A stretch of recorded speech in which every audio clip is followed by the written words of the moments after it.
Hey everyone, it's Monday, November 30th, and our lesson for today is reading to be fascinated. Let's go ahead and get started. So, we're on our way to reading a new genre of books. In this unit, we'll be focusing on nonfiction.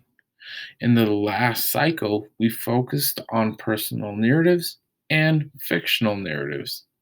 In this unit, you'll be reading a nonfiction book for your Just Right book. I hope you're prepared for the awesome cycle. All right. So, the thing about nonfiction is when you read a nonfiction book, you want to make sure you're understanding it because you want to learn from it and really learn from a text. You have to lean on it. So, coming to love nonfiction is not something you find in one day, it takes time. So, like anything, we must be fascinated by text. Granted, we're not always going to be fascinated by everything in life, but how do we find fascination in things even when we don't like them? So, we are reading to be fascinated by letting bits of the text stand out and by asking questions and forming new ideas about those bits. That's how we're learning. That's how we'll find fascination. We're going to ask questions and form new ideas about the text from what we're reading. So, let me give you an example. If you all would see, I have a quick book called Mummies, but you don't see that because we're in distance learning. But let me go ahead and tell you a story. I glance over at a book called Mummies, right?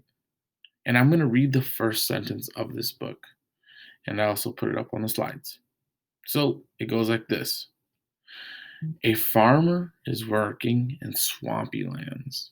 His shovel hits something hard. He uncovers a blackened body. Is this fascinating?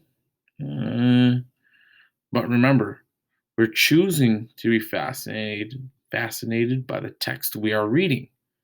So what does that mean? I'm going to go ahead and read that sentence again and find fascination in that, right? So here we go. A farmer is working in swampy lands. His shovel hits something hard. He uncovers a blackened body. So, as you can see, there's more enthusiasm in the second time I read it.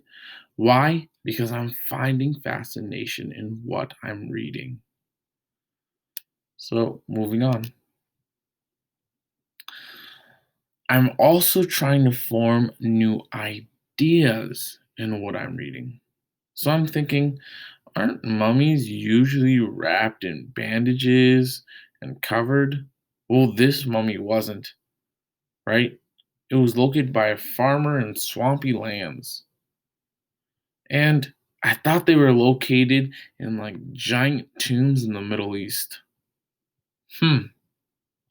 So, once again, we must choose to be fascinated by what we're reading. So, in my thoughts, I'm generating new ideas that, man, maybe mummies can be found anywhere.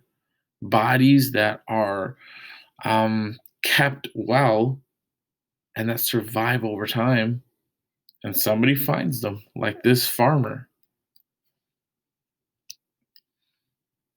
So while we begin to look for a new book for your nonfiction unit, you should always be asking these types of questions.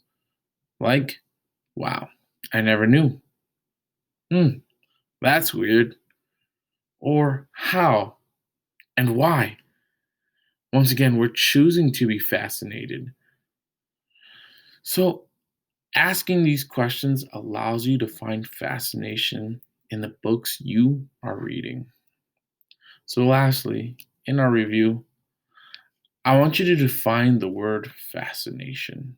Next, I want you to share two ideas about how you find fascination in the books you are going to read. What questions can you ask? What things can you do? All right, that just about wraps it up for our lesson for today. I will see everybody soon and have a nice day. All right.